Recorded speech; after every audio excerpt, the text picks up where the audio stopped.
Hi, I'm Dr. Ruth Anderson here with Enlightened World Network. Welcome to this episode of Enlightened Women. Grab a cup of coffee or your favorite beverage and join us. Enlightened Women is a show about women who are consciously awake and choosing to fully embrace life. These are real women living real lives while walking in spirit. During this summit, we have spoken about bringing body, mind, and spirit into alignment to step further into our soul's calling. And for most of us, we get to go through our day without paying much attention to our body whatsoever.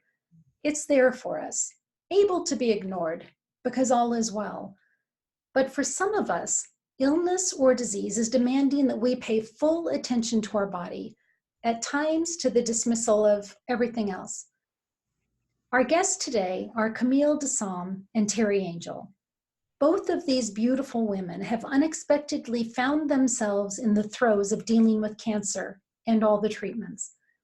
They have added the role of not only cancer survivor, but co-creator with cancer to their life descriptions. It is my absolute honor and privilege to introduce you to Camille DeSalme and Teri Angel. Camille, thank you so much for being with us today. Thank you, Ruth. I think you described me in more glowing terms than I think of myself. How would you describe your life path before your cancer diagnosis? I was the Energizer Bunny, grinding away at a couple of small businesses that are mine, and not realizing until the end of last year, pre-diagnosis, not in the end of last year, that they weren't paying off well enough financially, emotionally, spiritually for the time I was putting in. So I was not only busy with those, but I also was physically very active, and I would get out several days a week and go inline skating. And I loved it. I loved being outside. I loved the movement. It was so good for my body. It was so wonderful to be in sunlight.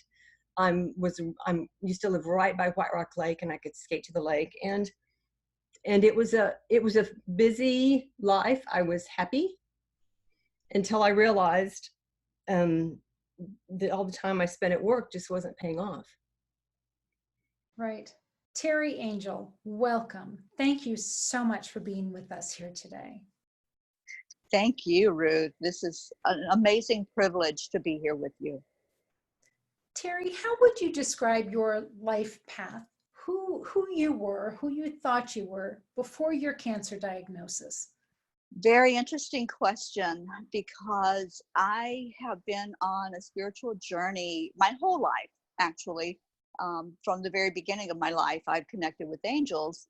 And so they've been a very prominent part of who I am and what I do. So before cancer, I call it BC, I was working diligently doing energy healing, doing a Facebook Live every day about happiness and lifting people up. I'm a happiness coach. So my life was really thriving, helping others and, bringing positive energy into the world.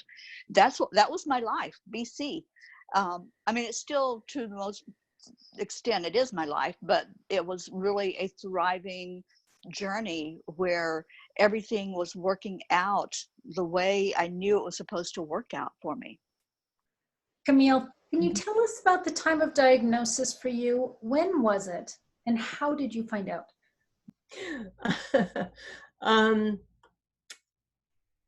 I had apparently had cancer and a fractured left hemipelvis, which is kind of the large flattish bone at the back of the left part of the butt. So it's a hip bone. I apparently had that at the end of last year, 2018, without realizing it. And I went to a seminar in March of this year, 2019, limping. All I knew was that I was in pain, and I was walking with a cane and a limp, which was very different to me. I had been opposed to traditional medicine and had used a traditional medical doctor only once, probably in the past 20 years.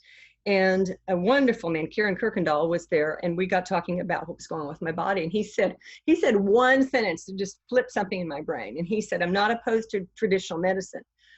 I'm in favor of you getting well." And something just switched in my brain. And I went and got an MRI and found a broken bone. And with the broken bone, they saw with that they saw something that looked very weird in my pelvic structure and did a bone biopsy on the left side of my hip and found cancerous tissue. So from there, we did a whole body scan and found a tumor in my right lung. And I'm a non-smoker. So this is a non-smoking lung cancer that metastasized to the hip. And the lung cancer was, I have a genetic mutation that predisposes non-smokers to lung cancer. That's how that came about. We found it because I had a break in my bone, first break I'd had. And so thank goodness for the break, because that's how we found the cancer. Right. Teri, can you tell us about the time of diagnosis, when it was and how you found out? Yeah, absolutely. It was earlier this year, toward the beginning of the year. I knew, and I intuitively knew something was wrong, but I also was getting some pain indication that something was wrong. So I actually found the lump on my breast. I found it myself. And then it was like, oh, here we go. You know, because this is my second time of dealing with breast cancer in the same breast. So 6 years ago, I had a lumpectomy. And this time it just felt more extensive. The lump was bigger. It was like, okay, now I have to go through all of what I went through before, and I knew what was coming. That was the hardest part, I think, is knowing what was coming. So I had to start going for the mammograms, the MRIs, the ultrasounds, everything that's involved in figuring out just exactly what it is that's taking place inside the body. So it was a scary time, Ruth. It really was. The worst part is the waiting. So you go and you take a test and then you wait. It's not like you get an instantaneous, okay, this is what's going on. No, you have to wait those few days, or, you know, every how long it takes for the report to come back from the lab. And so it was an ongoing process from, I think I started that journey in early February, late January, early February, up until I got the final result from an MRI that, yes, it is invasive cancer and it has to be dealt with. But the emotions that you go through in that waiting period are off the charts. I can't even describe how hard that is. So Teri, is it actually better to know or to be in that place of not knowing? It's better to know. It really is, because our human brains jump to the worst possible condition that you have. It's like, okay, there is something there. I feel it. I know it. And what is it is the unknown. And we're so afraid of the unknown. We're so afraid of what might be or what might happen. And, you know, cancer is no longer the death sentence that it used to be, because there's ways now to treat, but it's still scary as hell. You know, you still don't want to have to go through all you have to go through to process what's happening and then to take care of it. So your life was just completely rerouted for you. It came to a screeching halt. It really did. When I knew that something was wrong, I started backing off on what I was doing publicly, like the Facebook Lives. I took time to really go inside, because it is scary. So I would go inside and say, okay, I know there's something here. And I would pray and I would talk to the angels. And I'm like, just tell me. You know, I just wanted to know. I didn't want to go through that horrible waiting period for the medical people to tell me. I'm like, just tell me what this is. And I knew intuitively that it was not something minor. I knew it was going to have to be dealt with in a huge way. And they did share that, but they also shared that I would make it through, that, it wasn't the end for me. There was still work for me to do here on earth. So I knew that it was huge, but I also knew that I was going to conquer it and get through that time. What a gift to be able to hear there's a light at the end of the tunnel and you are going to be there for it. Yes. Great. Yeah. Because then you can totally set your mind on that. Yes. Right. On what I have to do. Yeah, it's like, okay, now I know that I have to take the steps, and I have to take action. You know, I can't just sit back and say, oh, maybe it'll go away. You know, maybe it will just disappear. And I know, I have heard the stories of people that, you know, the cancer does just go, but that wasn't my case. And um, I'll just share with you, they shared that as I was doing a meditation with the angels, they shared that I was going through this journey the way I'm going through it because it is needed for me to be able to help and assist other women that are going through this. And that's my mission. That has become my mission through all of what has happened to me, is to really be there and know fully what someone goes through when they have the surgery or when they get the diagnosis. So I understand it on a deeper level, on a level that people that don't experience it would have no clue how devastating it is. Right, exactly. Camille, what's been your course of treatment and where are you in that process? I have gotten, so I got to say, if you got to have cancer, this is the kind to have. Weird thing to say, but it's how I feel. I only had 10 radiation treatments that ended mid-June. So about 6-7 weeks ago, those ended. And it was Monday through Friday, weekend off, Monday through Friday. So it was about 2 minutes worth of zap each time. And it was so easy. I would literally fall asleep on the table while the thing was zapping me, my hip. So they did radiation on the left hip to try to get the cancer out of there faster, to help the bone to heal so the fracture would heal and the pain would reduce. Because I had no pain in my lung. I was asymptomatic for cancer until I started noticing weight loss in May of this year. So that's been over, and I'm still recuperating a little bit from that. I think there's still a little bit of fatigue left over from that. And I did not have to do IV chemo. There's oral chemo pills that I take once a day. I started about 3.5 weeks ago and it works in a matter of weeks to reprogram the cancer cells to stop replicating and to die a normal cell death. Cells are normally programmed to die off, and then new cells will make new cells to replace them. Cancer cells don't do that. So these pills reprogram the cancer cells. So I get an X-ray on the 19th, a lung X-ray, and we'll see. I believe the oncologist expects the tumor to be gone. That's where I am in treatment. And the chemo pills, theoretically, I'm to take the rest of my life. We don't know, though, about alternative medicine or about other traditional medical advances, what will happen to actually cure this and alter the genetic mutation. So I have no idea if I'll be taking them forever. We'll see. Okay. Mm-hmm. Camille, I'm so proud of you for the fight that you've been going through, for taking such good care of yourself, because I know this has been a haul for you. Teri, where are you in the process of the treatment now? I had a double mastectomy in March, and I was given the choice of just doing the breast that had cancer. However, the right breast, the one that wasn't cancerous, did have some growth. It wasn't cancerous, but there were growths there. And I looked at my doctor and I said, I am never going through this again. You know, I want the double mastectomy because I don't want to have to go through finding another lump and going through all the testing again and the waiting and then, of course, surgery again. Let's do it. Let's get it done and over with. And that was my choice, to do it that way. So that was done in March, and the recovery, well, I'm not even 6 months out from that surgery. So the recovery is a process. There has been a lot of reactions to drugs, to the antibiotic especially that I had to take.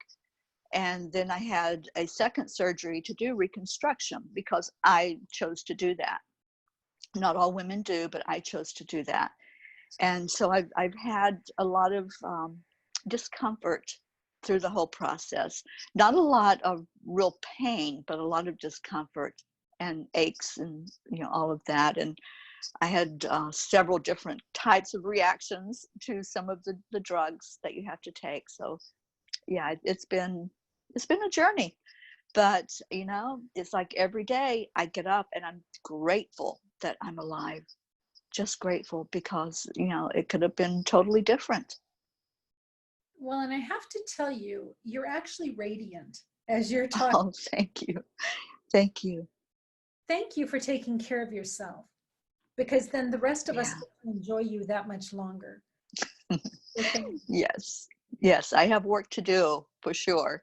So that's what I do. It's like every day just doing what has to be done, but also what I intuitively know I have to do, the foods to eat. And I was already eating clean. I wasn't having processed foods or, sugar or anything that was going to harm the body. Even when this diagnosis came about, I was already doing that. So I continue to eat as clean as I can, organically, and drinking lots of water, taking care of what needs to be taken care of to make the body as healthy as it can be. Okay. So Camille, I know that the mindset is a really important part to someone's dealing with cancer. And for a while, and maybe it still is, patients have been told to hate or fight the cancer, to banish it from their body. But that's not what you chose. Mm-mm. Can you describe how you decided you needed to interact with cancer? Yeah. Yeah. The way I've interacted with things with my body or things in my apparent external world for decades. And thank goodness I had that experience and habit of listening to and talking with, and I'm visual, so I see often in meditation, I'll see what I'm talking to in my body, or what circumstance or habit or behavior or situation I'm interacting with inside myself generally in a meditation landscape. And so I dealt with cancer the same way. It probably helped that it never seemed a death sentence, and that the oncologist never thought never seemed to think this was anything that wasn't manageable. So, gosh, I'm sure that helped my mindset. But what I started doing was talking with the cancer and listening to it. And I was determined to not fight it. And I told it I didn't hate it, that it was only doing what it was programmed to do by my body. It was just following instructions. And I understood that. The problem was that it was hard on my body. And I told the cancer that. I said, it's hard on my body and I don't want to be hard on my body. So we need to find a different way. And I started realizing that the cancer, if it was working and grinding away, it might be just as tired as I had been at the end of last year, grinding away at business. And I started thinking, and I finally said, one day it just occurred to me, I said to it, hey, are y'all tired? Talking to the cancer cells. And they all said yes. And I said, do you want to rest? And they said yes. I said, well, here's how it comes about. And I told them about the chemo pills and about the programmed cell death. And I said, is that okay with you guys? And they said, we're ready to go. And that's how my interaction has been. So instead of hating yourself, hating that part about you, you embraced it. I embraced it, and you love it as well as you can. And you go ahead and let yourself be frustrated with what's happening with your body, and keep reminding yourself that your body's just doing what it's programmed to do. Beautiful, Camille. That is an amazing gift that you just gave so many people. Thank you. Thank you. Teri, can you describe how you decided you needed to interact with cancer? Yes. When I first realized that it was cancer and, that diagnosis hit really hard, I was angry. I was really angry, but not so much. I didn't focus that anger on cancer itself. That was never the focus of any of my energy. It was this whole process was what I was angry about. And I chose to work through the emotional side of it so that I could, as Camille said, embrace it.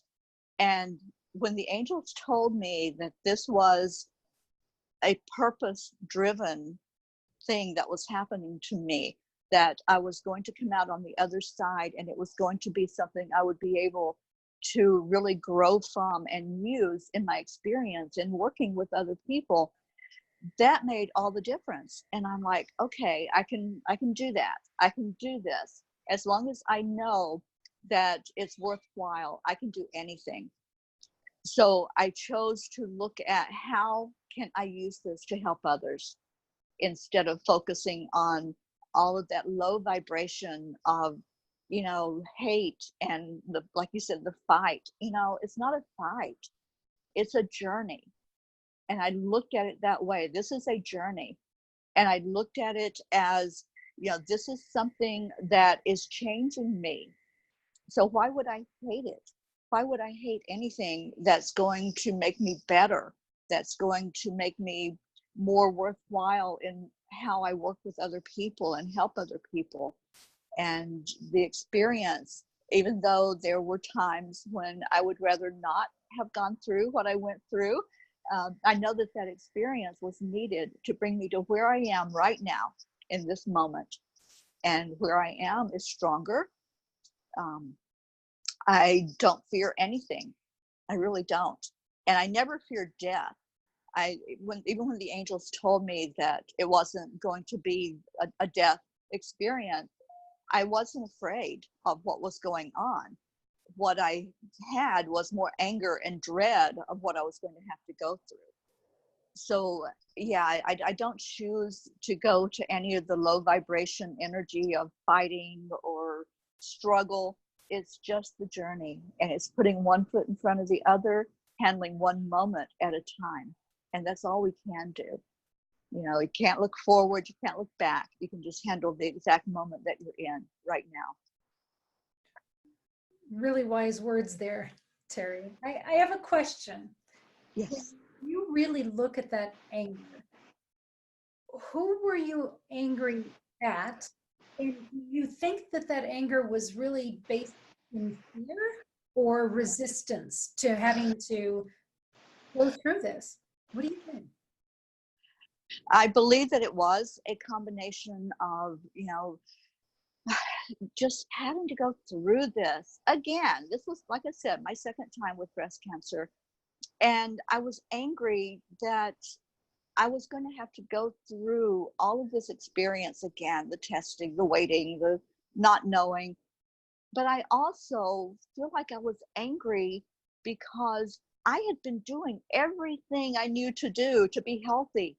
I had changed my diet. I had, was staying away from foods that, were told, don't eat this because it can potentially cause cancer growth. So I was doing everything that I knew to do.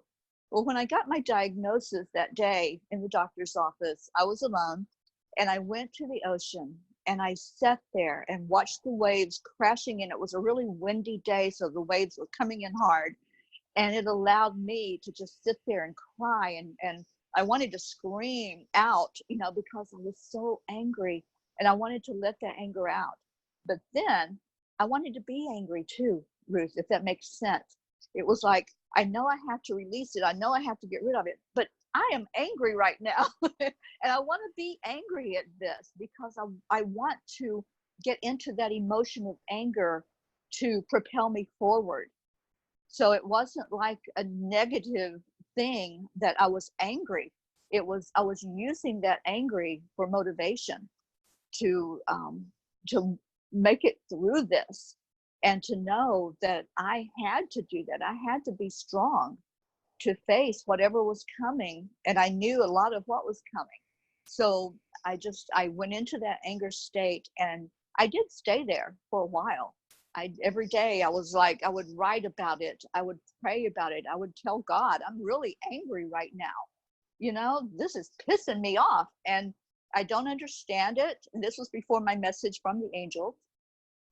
I was like, I don't understand it, but I know I will. But right now, I just want to be angry. And that's what happened. My spirit guides were surrounding me. They were holding me at this whole time. I could feel them there, but it was like they were like standing back and saying, okay, she's really mad right now. So the anger was allowed. And I think that if I had fought it, if I'd resisted that anger, it would have been a whole different experience, because I would have stayed in that state of anger and fear, and probably have gone into the fight mode. I don't know. But I know that for me, my experience was one of getting there to that emotion, working through it, and then releasing it and going into, okay, now what do we do? What do we do about this? So, Teri, for somebody who has spent time and energy and years bringing connection to God and the angels into other people's reality, was there any part of you that was angry at God? Oh yeah, yeah, there was. Um, and I told him that I'm really mad right now. And it was the not understanding why it happened. And I didn't exactly say, why did this happen to me? Or why did you allow this to happen to me? But I just wanted to express that it was confusing. It was confusing of, like you said, I was focused on helping others and healing the planet and bringing peace and joy into lives. And here I am now having to go through this experience. So yeah, I did express the anger, and the anger was allowed. That's the whole thing, Ruth. It wasn't like I heard this big boom and no, you can't be angry. It was like it was allowed. And I was in that place of, wow, I'm really heard. I'm being heard right now, and I'm being seen. And I know that God and my angels and my guides are with me through this whole experience, and they're letting me experience it just the way it's supposed to happen for me. So it was my own personal journey of going through that fire, is what I call it. When you go through something like this, it's you don't come out the same. You're just really transformed by it. So they allowed the whole process without judgment, without saying you can't, or why don't you look at it this way? There was none of that. It was just a total allowing, and in a loving way that I knew I was seen and heard and acknowledged. Camille, how has your spirituality, your understanding of yourself as spirit, supported you through this journey? I think it,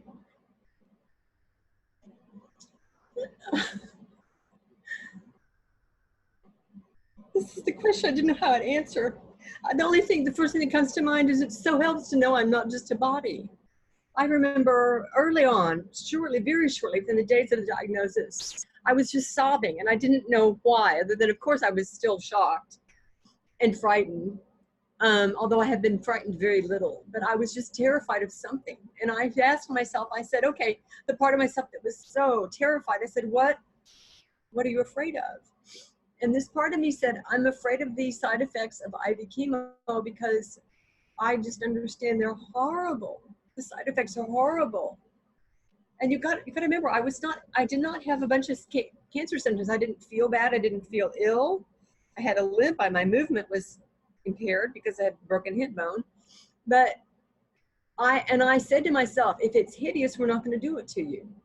We're not going to do it to the body. And I thought, well, that could mean I would die. And I thought, well, we'll try to find another way. It could mean that, and death isn't horrible.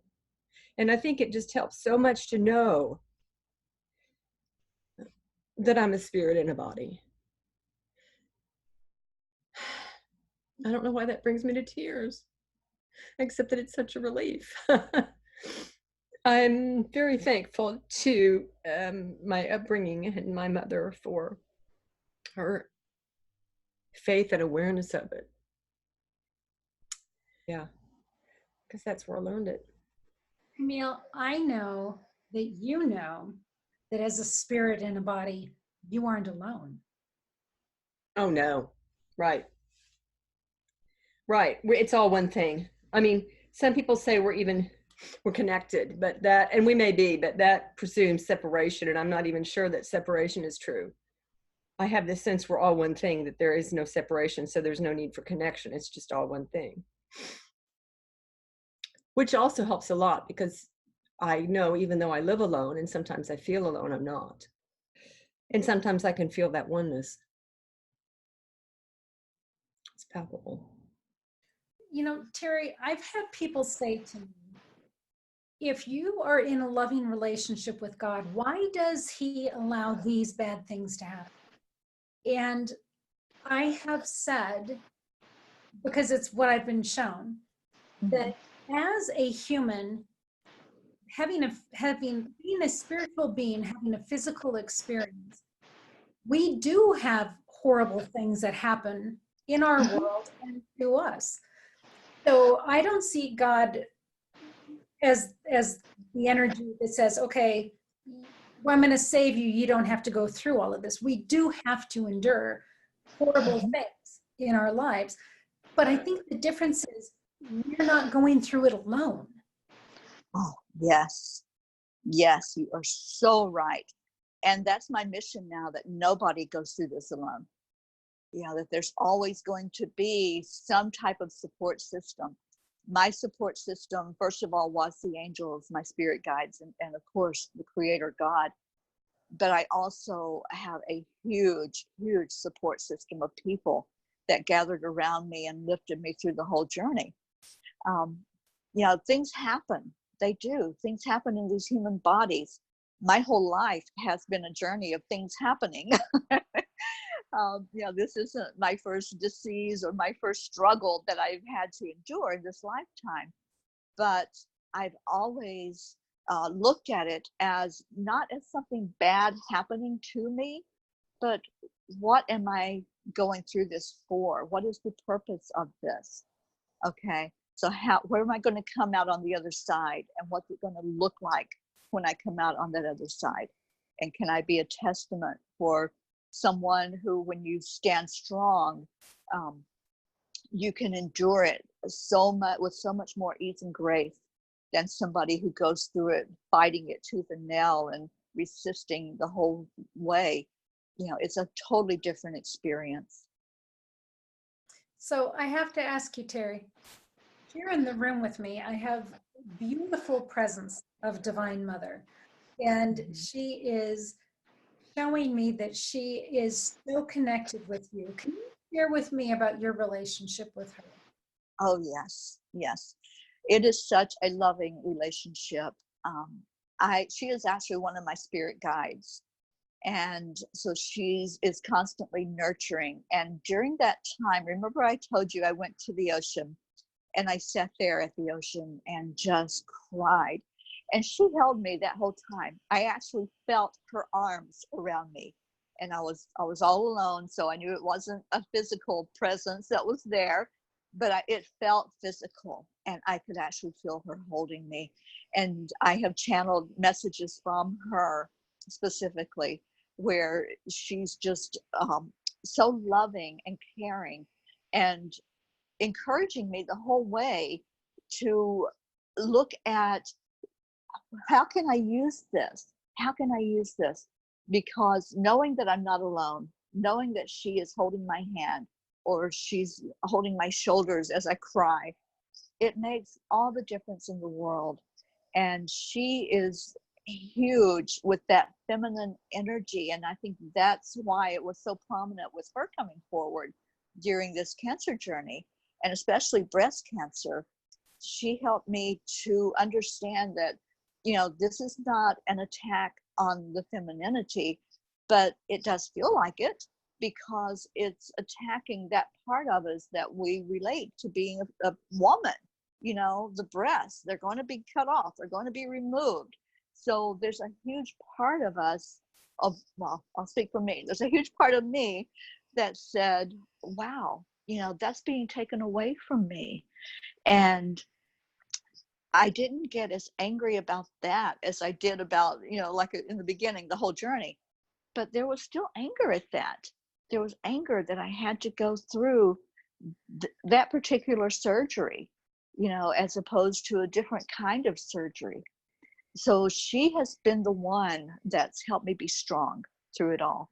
She has been my number one support system of just this whole journey through the cancer, this time and the time that I had it before.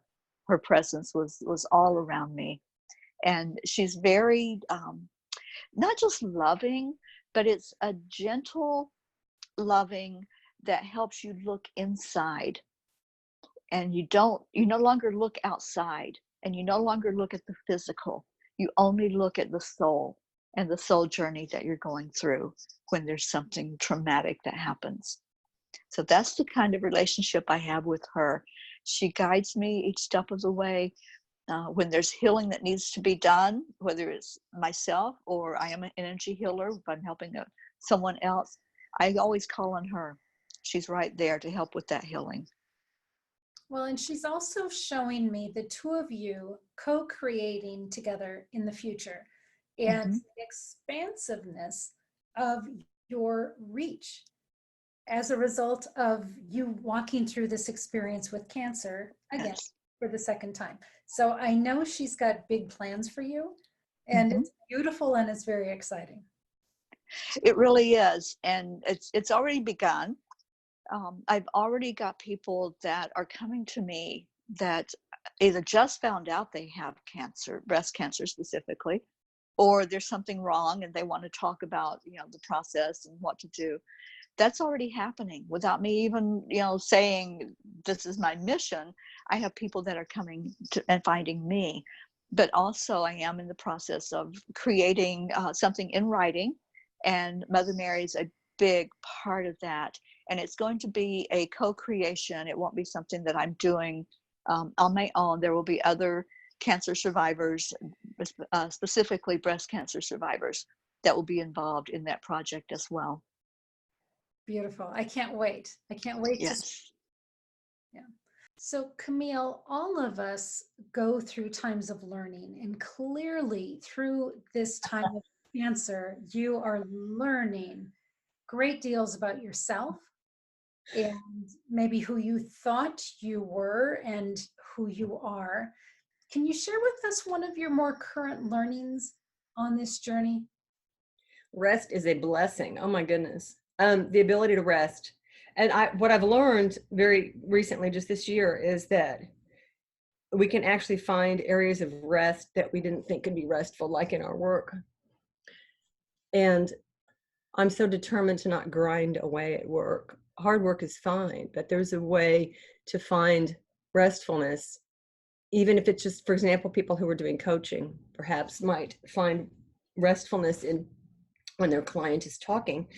The coach doesn't have to figure out the person's next step or the answer to the person's question. They need to simply listen. So if they can sit back and breathe and relax and listen, that can be very, very restful. And often the client themselves will state what their next thing is or what they need to do. And the coach can mirror that back. But that can be a very restful thing. Sometimes our work can be so process constrained that all we have to do is follow steps and not think, and that alone can be restful.